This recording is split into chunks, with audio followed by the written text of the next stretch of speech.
नमस्कार. आज आपण श्री समर्थ रामदास स्वामींच्या मनाचे श्लोक क्रमांक 6चा अर्थ आणि त्याचे मार्गदर्शन समजावून घेणार आहोत. या श्लोकात श्री समर्थ रामदास स्वामींनी आपल्याला क्रोध, काम, लोभ, मत्सर आणि दंभ या नकारात्मक भावनांपासून दूर राहण्याचे महत्त्व सांगितले आहे. चला तर मग त्यांच्या विचारांमधून जीवनाचा मार्ग समजावून घेऊया. श्लोक वाचन. नको रे मना क्रोध हा खेदकारी, नको रे मना काम नाना विकारी, नको रे मना लोभ हा अंगीकारू, नको रे मना मत्सरू दंभ भारू. श्लोकाचा अर्थ समजावून घेऊया. नको रे मना क्रोध हा खेदकारी. श्री समर्थ रामदास स्वामी आपल्या मनाला सांगतात, हे मनांनो, क्रोध म्हणजे राग हा खेद निर्माण करणारा आहे. रागामुळे आपल्याला जीवनात दुःख आणि तणाव निर्माण होते. क्रोधाने आपण आपल्या प्रिय व्यक्तींना दुखावतो आणि नात्यांमध्ये दुरावा निर्माण होतो. म्हणून क्रोधाला आपल्या मनात स्थान देऊ नका. नको रे मना काम नाना विकारी. हे मनांनो, काम म्हणजे वासना आणि अशा वासनांचे अनेक विकार आहेत. वासना आपल्या मनाला दूषित करते आणि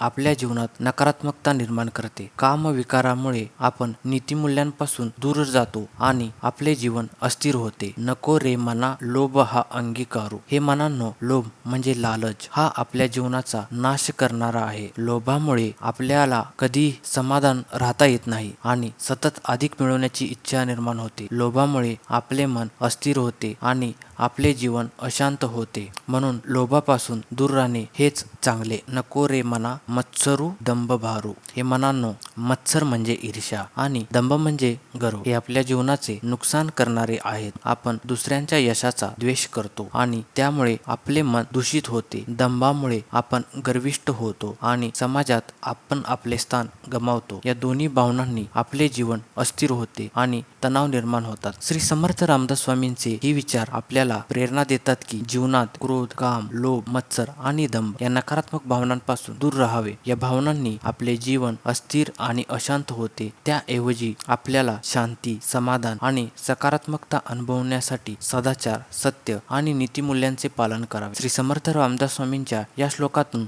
आपण खूप काही शिकू शकतो. क्रोध, काम, लोभ, मत्सर आणि दंभ या नकारात्मक भावनांना आपल्या जीवनात स्थान देऊ नये.